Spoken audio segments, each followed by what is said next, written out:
Anna Szkafova from Tel Aviv International Film Festival.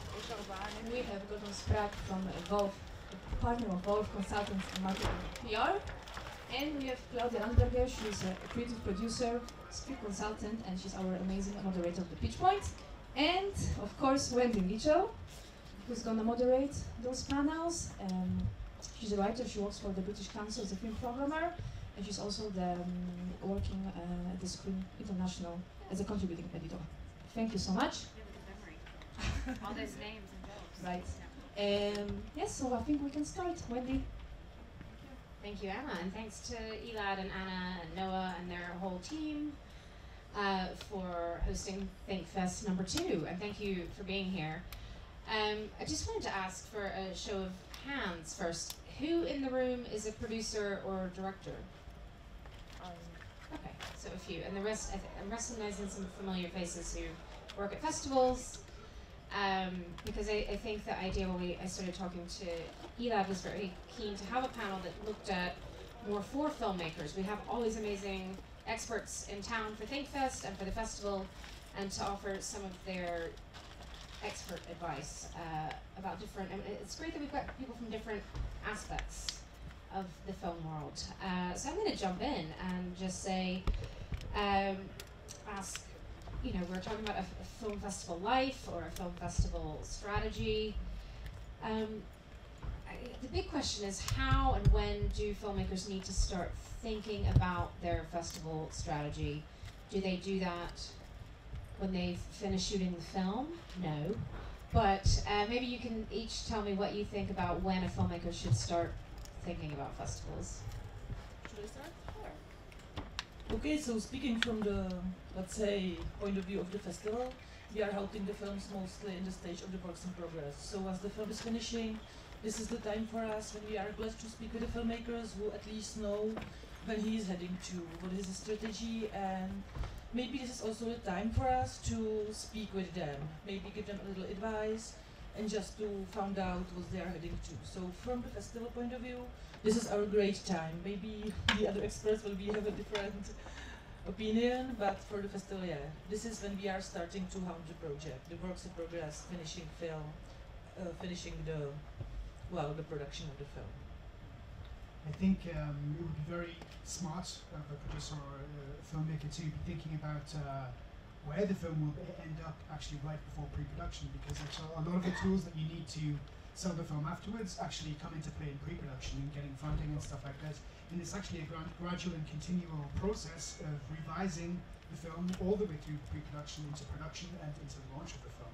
So I would say right from the very beginning, have a notion of where your film is going to end up, basically. Yeah.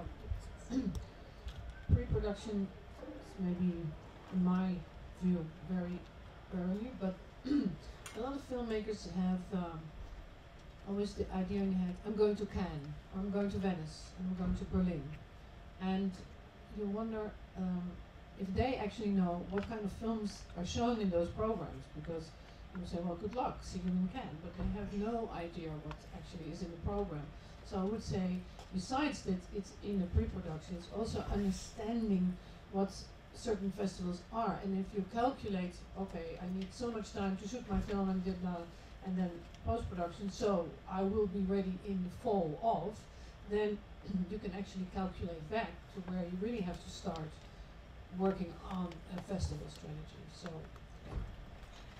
I should mention, Anna mentioned that I worked at the British Council as well, and I try to get British films into festivals and the big festivals, and some common mistakes I see are people saying, well, of course I'm going to go to Cannes, and I say 1% of British filmmakers will ever go to Cannes, and you are not that 1%, if it's a certain kind of film. But I also think that it's smart to think about festivals in pre-production, but I also think sometimes then people rush and try to show a film too early. For instance, we had a film that's a documentary with some really beautiful animated segments, and they wanted to show it without the animated segments to Sundance, and Sundance got really angry, like, why are they wasting my time? And this film is never going to be ready for us. So maybe, Anna, you could say, you said work in progress, but realistically, how finished do you want to see the film? Because you don't watch it twice, do you? No, we don't, because our period from our festival is held in the first week in July. So our period, let's say from the very beginning of January, to the let's say end of May is full of films, and yeah, it's a kind of wasting time to watch the film twice. It's not I'm not comparing to the situation when we are going to the works in progress presentation. We are seeing a specific segment of the films, and then we can see the whole film. It's a completely different situation. We know what the film is about, we have some specific feeling, we can hound the project or follow it. But yeah, in this period when the programmers are watching a lot of film, it's hundreds of film. So it's then hard for us to go back to the film and watch it again. And we are not angry, but yeah, it's kind of discomfort to receive a message, okay, the link we sent you 2 months ago, it's old, and then we are receiving a new one, watch it again. It's stressful because you've seen something and then you need to keep in mind what changed, what is different, and then you're just keeping some kind of distance to the film. So yeah, basically, for us it's great to receive, for example, the film where the editing is locked, and then, okay, some post-production, coloring, grading, everything, work on sound is great. But yeah, just please send us the film where the editing is locked. This is the perfect stage of the film for us. And Gordon, you know, if a film doesn't get into Cannes that you've been working with, it's not the end of the world, is it? Not at all. There are so many film festivals. Yeah. You know, every village has its own film festival these days, which is a great thing, you know. And there are plenty of opportunities to launch your film. And you know, Cannes is of course the golden, you know. But there's plenty of film festivals, and each film festival has its own particularities and its own flavours. And not all projects are destined for Cannes, you know. And we need to realise this. Yeah, and you know, we're even seeing, you know, some British films that may not get into Toronto, let's say, will then just hold for Sundance and Berlin. So maybe everybody could talk about, or Claudia and Gordon, about, you know, it might be frustrating to hold off and have a film sort of sitting on the shelf, that sometimes that's best for the film. So how do you know when to just go ahead and get it out in the world, or how do you know when to wait for maybe a really big festival? Any advice? Well, I always say a film has a lifespan of 1.5 years, and that you have to allow also yourself. You can be impatient and throw away all your chances, but sometimes you really have to wait that long. And I was with a film last year here that I ended up co-producing, and it was an Israeli film, so it was a national premiere, but nevertheless it was, you know, a premiere. So we were unfortunate with very strong Israeli films in front of us, like that's another thing, how many Israeli films will a festival program? Well, probably not more than 3. So your little fourth is not going to have any chance. So you're facing something that has nothing to do with your film. It's just, you know, too bad. And I think when films are not American or British or French or Italian, but coming from smaller countries, then that's a problem, because festivals are not going to show 5 Albanian films or 6 Dutch films, even if they would be fantastic. They don't. So we had to wait till wonderful Göteborg, but that was a long stretch from July, waiting, not having been in Venice, not San Sebastian, and then we were in beautiful Göteborg, which was fantastic because it was again a small competition that gave all the focus on those films. So it paid hugely off to actually wait for that time. So you have to hold your horses and allow, you know, for the best opportunity. I think it also goes back to the whole idea of making film. We all know how difficult this is, and from pre-production all the way through, you're always revising your strategy. So, okay, you don't get into your first choice festival, then, you know, use this time to think why. Revise the strategy, look at your materials, look at the film, you know, it's not about re-editing the film, but it's about, you know, okay, this wasn't the choice, this wasn't where it belongs. This is the film we have, where does it belong? Where does it belong, you know? And Anna, I was going to ask you if you ever love a film but don't take it. Yes, of course, but sometimes it's not our decision. But it's also, yeah, it's what we are speaking about, because it's not just the festival who is deciding, but also the filmmaker and the publicist and the sales company. So yeah, it's happening quite often that we love the film and then he decide to go to some other festival or wait a little bit, because also our position is not really easy. We can count with a film which was rejected by Berlin, but they are still waiting for the decision from Cannes, and if they are rejected by Cannes, they are still hoping for Venice, and it's too late for us. So still, this is just this. Yeah, this is the festival circuit, and it's full of decision what to do. And yeah, what you thought is right, because this our competition is concentrated. We have just 12 films, so then it's easy to cover, to promote. But still, this is still hopes to be at some huge festival, even if just smaller section. But yeah, it's happening all the time. When they're waiting for, in your case, always for Locarno events, do you do something extra to attract them, to change their mind? Yeah, of course, we talk with the filmmakers, because when we love the film, we want to screen them. So this is not just we were convincing them some hard or blackmailing them, not at all.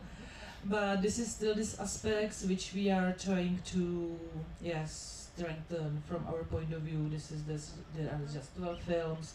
We have a great press coverage, because this is also, I think it's a very important thing to think with the filmmakers, which press is attending the festival. So we have this great coverage. And yeah, this is what we are telling them, but it's not just we were begging them. I'm sorry, but this is, yeah, this is something from the position from the festival which we don't do.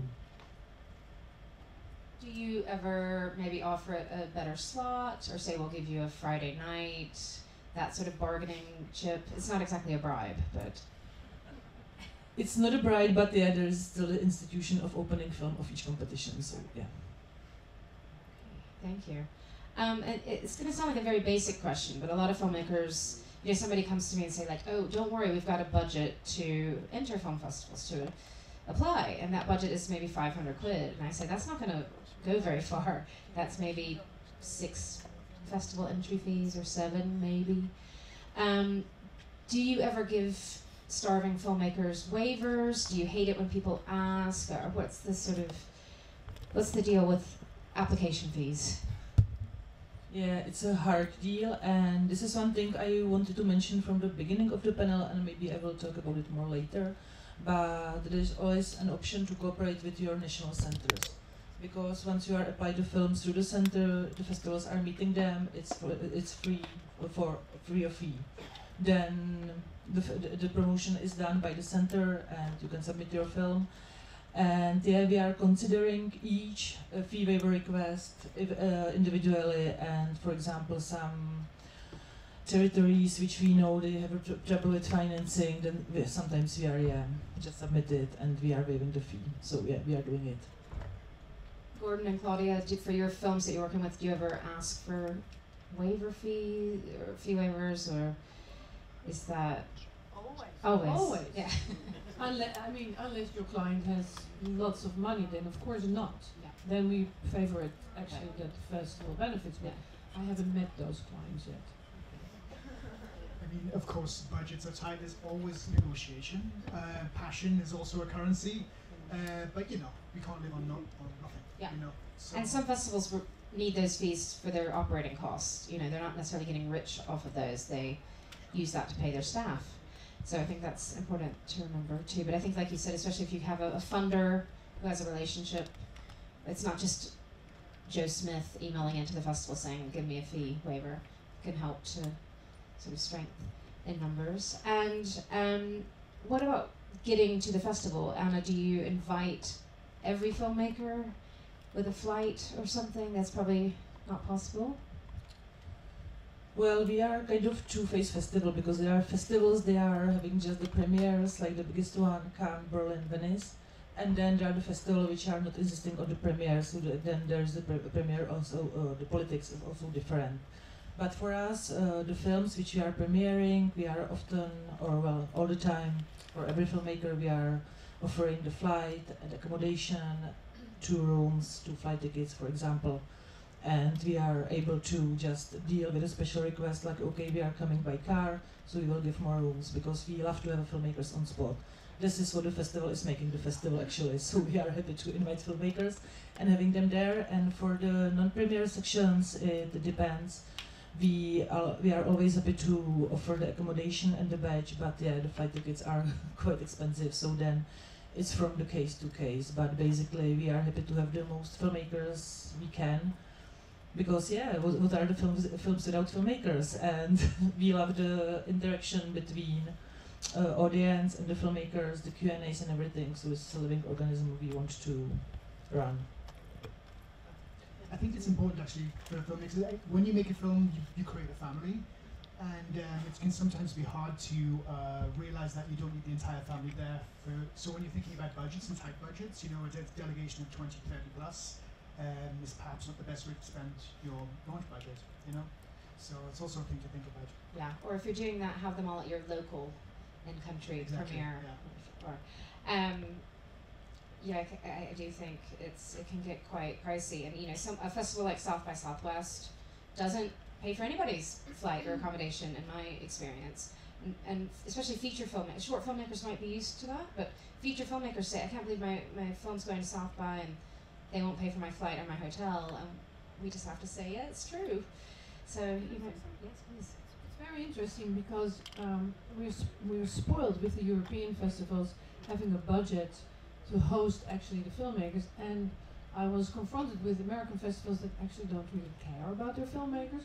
Not only don't they offer anything, but also when they come, they really don't care. Looked after. They just, oh, you're at the airport? Okay, so, well, take a bus or whatever. It's like, you're here, but almost you're a nuisance because we don't know what to do with you. And I think that's typical for the United States, that there is no, what we know as a festival culture, as you say, you create a family, but the festival makes you also part of their family, and about the filmmakers there together brings a special atmosphere to the festival, and it's not only about an audience watching a movie and buying a ticket, but it is really about, like here, this is also like, you know, there's a whole family here, and that's part of the beauty of the world we work in. Yeah. If we don't get paid so well, then at least we have that. No, I think it's very right, because you know, I'm American, and when I was living in New York working at IndieWire, I came to my first European festival, and I took a bus from the airport, and they were like calling all around for me, like, our driver was there for you, and I had no idea things existed like that. So we have no idea how lucky we are at a festival like Jerusalem taking care of us and giving us pizza and salad, and it's all good. Another sort of basic I wanted to cover is materials, and I think Gordon will be especially keen to talk about this. You know, we work in a visual industry. I have a whole presentation that I can talk for about an hour about the importance of good unit photography, because it's that important to me, and it's that important when you look at the film catalog here, at the posters here. Gordon, Wolf is quite a smart company, because you also have a design side to help the films you're working with on a PR or marketing side to help design that material that you need. But you've got to have good images. So what's your advice to filmmakers thinking about Well, yeah, it's a subject deliverables? we've talked about a lot, and we need to talk about it a hell of a lot more. Yes, exactly. And you know, it's nothing to do with the budget of the film. It's all about being smart, about thinking about what the film is. Now, set photography is one of the first things to be pulled from a budget, because of many reasons. Actually, a lot of people don't like the set photographer on, you know, directors don't like the idea of another author on set and this sort of thing, or the fact that it's expensive. It's really essential, like we were saying before, to have an idea of what the film is. So, you know, they need to be going through the script, thinking about key scenes, how does the film represent visually? Now, this is a question that you've already come across in pre-production, actually, in getting your funding applications together. So this is quickly dropped in the chaos of trying to get the damn film made. You know how we all know how hard it is, but it's one of the most essential aspects, actually, of, you know, launching a film and having a film.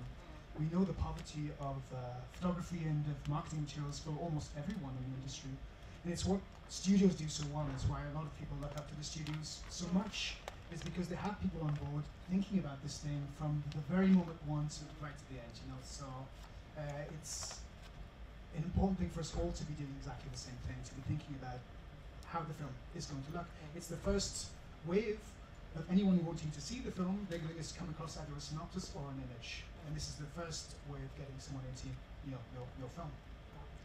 Anna, you were saying that you help with the posters and, you know, the materials at Carlo Vivari. So what are people doing wrong? What are they doing? What can they do right? Yeah, so basically, just the first advice is to follow the guidelines, because festival is writing you, please send us 3 or 4 stills, and we are receiving the whole file full of 100 raw pics. It's like, okay. And then, yeah, we are not the one who should decide what is the main still or what is the main visual of the film. It's the filmmaker's work. So this is the first advice, and yeah, it's a very important part of the film. And maybe it's not, I'm not saying it from the position of the one who is dealing with it right at the festival, but when I'm as a programmer, when I'm traveling, and with the festival, of course, I'm just a human, so I'm consuming all the posters and everything. And yeah, the posters I like, then I'm forced to know more about the film and then watch it. So yeah, definitely, this is a very important part of how to get to the festival or how to get the attention of the festival programmer. Definitely. So choosing which photographs come out when is something we talk among ourselves for weeks to months discussing this aspect on it, you know. From hundreds of photographs, which photographs to release when. Also with the sales agent, you know, it's it can't be underestimated how important the process is. And I think it's important for everybody in the sort of circle of that film. From all the funders might have had I think I was naughty and used a wrong picture from Border in Cannes, film I loved, and I'd gotten it maybe from the Swedish Film Institute website, and it wasn't part of the Cannes set of images. So I blame the Swedish Film Institute in this case. It's clearly not my fault. No, but it's important that everybody's on the same page and knows which images to use when and where. And just remember, we've been discussing specifically that image for maybe weeks already, and there's reasons why we didn't choose that image, you know. And everything has there's an intent and reason behind everything. Yeah, and we are also happy to hear this when we are, putting together the festival catalog and other promo materials, the festival ones. We are happy to hear this is our main still, this is the second one, and discuss it with the filmmakers because we want to do the best for the film. It's not our decision, so yeah, just talk to us, and we are always happy to have a publicist or the sales agent who has communicated this to us, because yeah, it's then we are all happy and the film is promoted the way it should be promoted. It's really amazing that we're working in the visual industry and these people work for years on their film, and then when you ask for that image that is actually representing the film, there is like blank. They don't know, or they think they'll get a screen grab. Or exactly, and they don't even want to invest in it because what you say, they don't want a set photographer. I was a set photographer and I know what it means, and it's just like. But this is gonna sell your film, so you should give it as much attention as making your film, because making your film is only half your film. The film can stay on a shelf for the rest of its life if you have nothing to actually promote it. So they have to really, really think about that image. And I want to give one example because there was a film called Japón, and it was a Colombian film or Mexican film, and they had an incredible image, but not only an incredible image, they also had an incredible graphic. And they were smart to take in Cannes on one day all the trades. So whatever you picked up, it was Screen, it was Hollywood Report, it was everywhere. That one image. And otherwise, this was a tiny, tiny little film. But they had done that promotion so smart that everybody was talking about Japón. I just have to go back to the idea of screen grabs and this story. Please. A lot of filmmakers will say, well, listen, we can always go back to the film. This is the authentic image from the film. What people don't realize is that how we look at still photography and how we look at the moving image is completely different. How we frame the image is completely different, you know. We'll always get a better sense of someone walking from the left to right of the screen because we see more information. I can't tell you how many tops of heads I've had to Photoshop in just to make it actually, the image make sense, or elbows, or noses, or all sorts of things, you know? It's because filmmakers think that actually there's an authenticity there. Just remember that actually, technically, a screen grab will only ever be 72 dpi, so actually this is not print quality ever. And unless you have to do a lot of work on grading, you have to do just a lot of work to get that image up to standard. You know? I could go on all day. I'm going to mention one, which is, we probably all remember that image of Kirsten Dunst floating down the river and Lars von Trier's Melancholia. That was not a screen grab. I mean, obviously that was a portrait shot on the set that day. Maybe took an extra hour or two, they planned for it. It doesn't have to take a half day, you hope. What other materials do you think filmmakers need to think more about? Is it trailers, posters, synopses? Websites? I think the synopsis is almost the next important one because, again, this is something which is the first wave of attack in a way. This is how people will understand the film. And synopsis is another thing that we work a lot on. Do you work with the filmmaking team on that? Yes, absolutely. And do they listen to you? Well, this is the issue, actually. You know, filmmakers, making a film, you don't want for advice from other people, and it's very difficult to choose who you think is important, since there's so many people involved. I think it's very important to think about people who have an outside eye, who will come to it from the position of an audience member, perhaps, or a potential audience member, and they can see actually how the film will be seen and discussed. And let's not forget, actually, like synopses come in all different shapes and sizes. So actually, when you write a synopsis, you have to think about how it's going to be cut, edited as well. As with the images, you have to think how it might be repurposed in a news story. Exactly. So you have to think about all of these things, actually, which sometimes filmmakers don't have the vision to see where this information will be used and how it will be used. I'm going to offer up an example of also just the whole team needing to be, everybody's got the same synopsis, everybody knows the funder website, the sales company website, because I got an irate call in Cannes one year because I had said something about a school shooting and we need to talk about Kevin. I mean, spoiler alert, I think we all knew what was going to happen there. And this person was just screaming at me, how dare we haven't used the words shooting and we want that to be a mystery. And I pulled up the website of the sales company and the page on the film had pretty much the exact description. So they had changed the strategy of what to say about it when, but sort of once it's already out there, you have to be happy with the first iteration because it's still going to live on Google. And as somebody who does catalogs and things, what do you see with synopses? Actually, it's endless struggle, because when we are receiving these perfectly prepared materials, it's so easy to take, just to know how the filmmakers want to talk about the film and follow it, maybe to add some, programmer's plot or one sentence, why we like the film, then it's easy. But we have a competition called East of the West, and there are the first and second films, and they are often without any experience how to talk about their films. So what we receive is just a simple plot description. The best is to just also reveal what is the film about, everything. And then it's up to us to be a little, searching how to talk about the film, and now we are doing the work of the promotion company or this type of the work, and it's not easy. And sometimes in case of this competition is happening to us all the time, that they are then taking our synopsis. This is the thing, we like how you talk about the film and maybe we should also do this that way, so But we are supplying the job we shouldn't do, actually. But I disagree with you. I think, in a sense, it's always a learning process and a symbiotic relation between everybody, actually. So actually, it's happened to us a lot where we think, wow, that was actually a really beautiful and interesting thing that the programmer had said, and let's, ask permission, but, of course, we are try happy. to integrate it. We have also egos, so we are happy to have it this way. But there are festivals that actually, like the Toronto Film Festival, they really, it's about their vision of the film. They don't use what you send. They really all are like little reviews of the program, and I think that is extremely charming because it's your first review.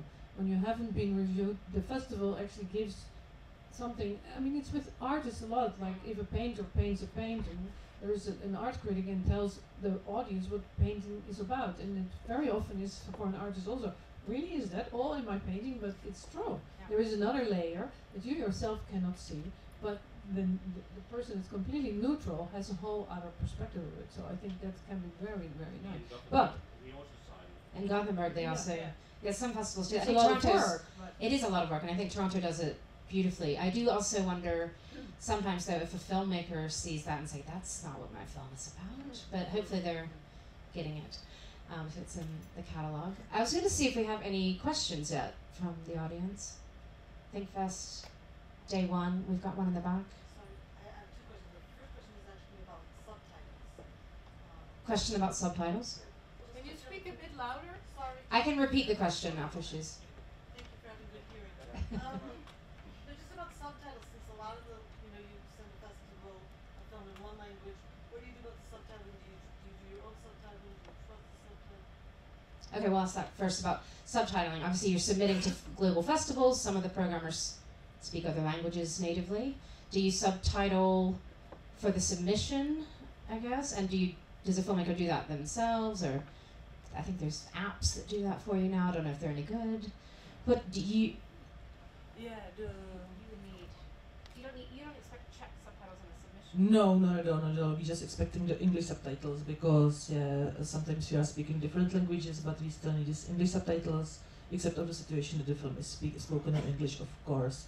And then we are preparing the Czech subtitles, and yeah, this is the other very painful point to receive the dialogue list, because it's not often prepared, and we still need some time to prepare it, not to make mistakes in it, of course. So yeah, we are translating the films to Czech, but we are expecting the subtitles to be done in English. And yeah, sometimes it's very harmful for the film, which when you can see that the English subtitles are not doing well, that they are too long, that there are mistakes in it, and it's harming the film, and it's sometimes pity. But so yeah, this is also some aspect to should work on. Well, in my previous life, when I had to take the Dutch films all around the world, for a festival like Cannes or for a festival like Venice, you would even make a French translation or an Italian translation to have more access, because yes, we all speak English, but any French people in the audience? Not everybody's English is that good enough to grasp the essence of a film, and you might lose that chance, which is only one. You only have that chance, and so I think for certain, if you really think that the film has a If chance, it's got a real shot, that you is would do real, that. then, especially what you say now, you have much cheaper translation programs, you don't have to do it anymore on a print and all that, it makes it all much easier. It can be really an extra value to just getting there. But I think you do have to have it done fairly professionally, like you're saying, that it'll be distracting and damaging if it's done badly. Gordon? I just want to say, actually, it's a good idea to think about who's going to watch this film for programming. I think Anna can tell us that, actually, sometimes, you've got a pile of DVDs or screenings to see through. This could be the 20th film they've seen in 3 days, or 40. 20th of the day The day sometimes, yeah. So, for example, if you're going to go to Cannes, think about maybe English is not their first language, so think about having a quick subtitle French copy, or But if you go I to think Cannes- that's, as Claudia says, if it's got a real shot, because I think so many people could waste. I mean, there will be 200 British films submitting to Cannes every year. About 10 of those might have a really good shot or a decent shot, and might be worth them investing. But I think it's about knowing if your film has a real chance before you waste a lot of money. But it's hard to know what's got a real shot or not. And maybe that's when we could mention sales companies. What do they have an influence on what films you take? Officially, no, but maybe a sales company. Yes.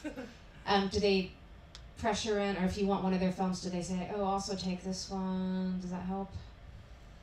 Yeah, there's certainly some kind of pressure, but we are also just doing some kind of pressure on them, because we know that sales company having some films we want to at least preview or maybe screening.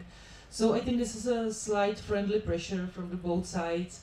We are talking a lot, we are finding the friends, maybe not just the colleagues, but the friends from the sales companies.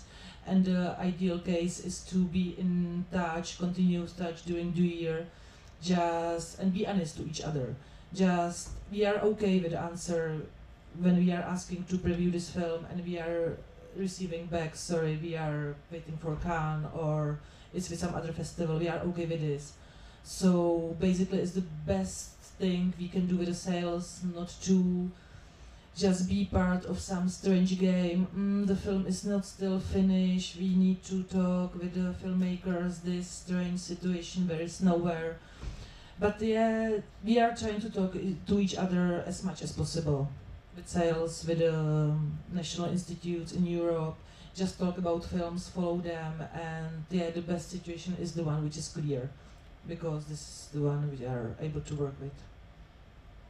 Gordon, I think a lot of the films you work with will have a sales company already attached? Or Not all, Not all. actually. These days we get a lot of producers coming to us directly as well, but of course a lot of our clients are sales agents. Yeah. Yes. So So- we do have a vision already of what's coming up Yeah. and what's going on. We'll have already discussed many Yeah. things. is it easier to get a film in a festival if it's got a sales company into Cannes? I mean, the film is the film in a sense, and it has Yeah. its merits to that. But of course, when you have more people on your side who intimately know programmers, intimately know, Hmm. how to launch the film, of course, it's an advantage. You had another question, and then we'll come down here. Oh, yeah. Or did you have a second question? Yes. I do actually. I want to ask about short films. Okay, about short films. And if you think that there's different strategy in these short films. Short films, is there a different strategy? There's certainly different programmers watching them. It's not very, very rarely the same people watching features. So, and there's thousands and thousands of shorts, even though there's thousands and thousands of features. What does Carla Vivari do with shorts? Do you help program them? No. Well, basically we do not program shorts. We have just one program. It's for young European filmmakers. We are selecting the most 10 promising, and we are screening the student films. But the strategy of the submissions to this section is completely different to any festival circuit. But we are running a small festival in Prague. It's called Prague Short Film Festival, and the team is more or less the same, watching the shorts. So yeah, the circuit is very different. The premiere status is not so important. The landscape of the short is more relaxed, I would say.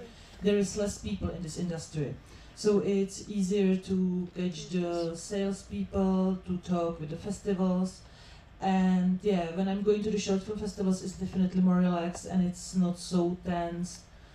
Yeah, but it's different. It's different, and yeah, it's also maybe more important to think about the specialized short film festivals, not to trying to push the short films to Berlin or to Cannes or to Venice, but because they are the short film festival specialized one, are sometimes the most important one for the short films for its circuit. Yeah, I agree. I think getting a short to Clermont-Ferrand might be better off than getting a short in Cannes, because people aren't really watching that. Most people aren't watching the shorts in Cannes. I'm sure some people do. You used to work with shorts at Well, Holland. with the shorts, it's also there's of course less money involved, so the pressure is in a way. Of course, the pressure is still big because they want to make it, but yeah, there is not tons of money that's not going to be used somewhere. But I think shorts for Cannes is still more important than Clermont-Ferrand, because Cannes is for anything you do the most important. Yeah. But other than that, I would say yes, the shorts are better off in their own festivals, because the short film world is really a world on its own. It's a huge world actually, and there's equally the same mechanisms working, but compared to we experience that different. But the people in the short film world, the buyers are also buyers, and there's also actually quite good money going around. But yeah, the short film people need to be with their own platforms. Yeah, it's a different world, I think. Lauren, did you have a question? I just want to add to the point of the sales agent that also the distributors, I think, is super important. Yeah, he's saying that in addition to sales agent, distributor is important when you're going to So festivals. if you go to Cannes, or if you go to any You're a French North distributor in American- Cannes, you're a North US American distributor in festivals. Toronto. So I think for filmmakers it's also interesting to have really good relationships, not only with their sales agents, but with their local distributors. Yeah, filmmakers should get to know their local distributors. Well, you know why?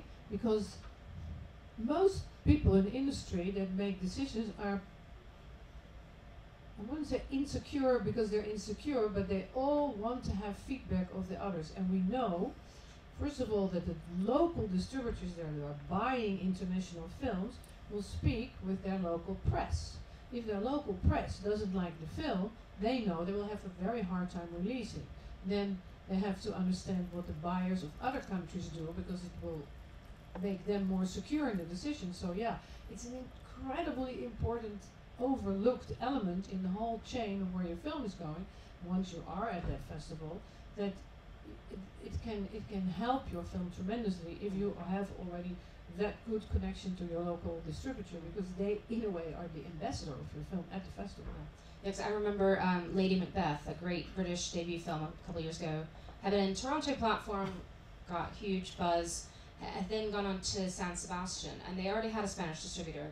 They used that very effectively as a launch pad did a lot of Spanish press to either hold for the local release, and that film went on to make great money at the Spanish box office, partly because the distributor, which name I forget, had really smartly used the weight of the festival as the launch. And because it did so well in Spain, other distributors will also pick up the film, so the film will have a bigger distribution network. So yeah, it all is one big puzzle.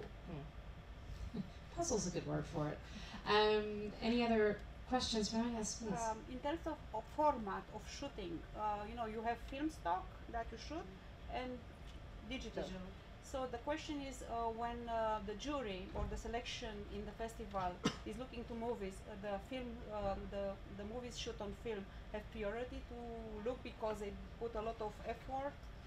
Or the question is, would a selection committee take a film shot on 35 over a digitally shot film? I don't think so anymore. No? Does that make a difference at all? I mean, give some importance of the film that was shooting in film to look first on priority to movies.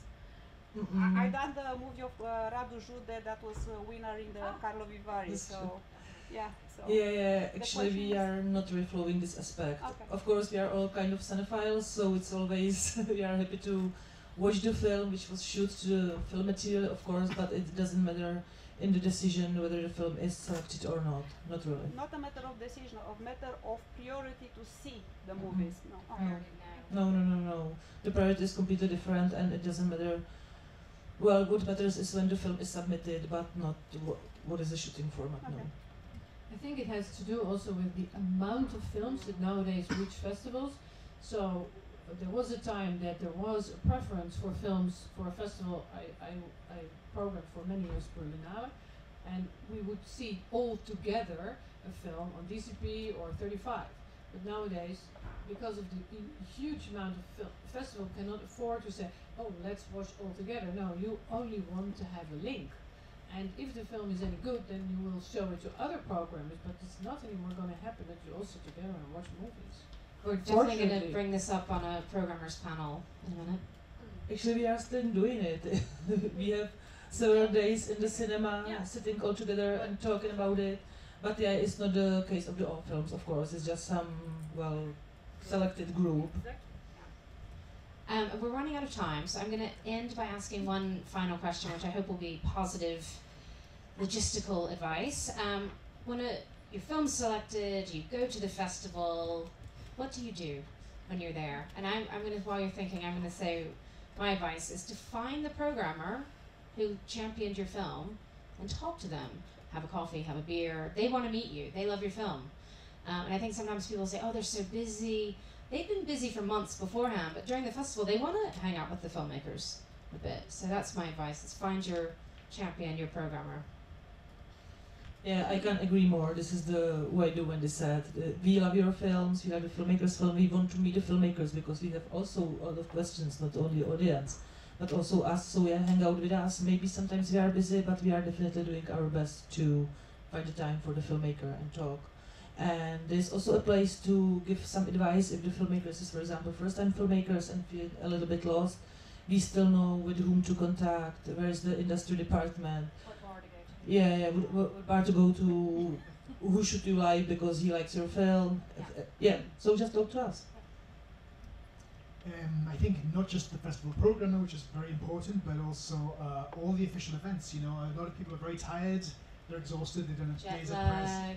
They're like, I'm not going to go to that dinner. Just remember, you never know who you're going to be sitting next to, or who you're going to be having a cocktail next to, or who you're going to be in face. And it's also, you could always, so many people meet at festivals and then, go on to projects. For years and years, yeah.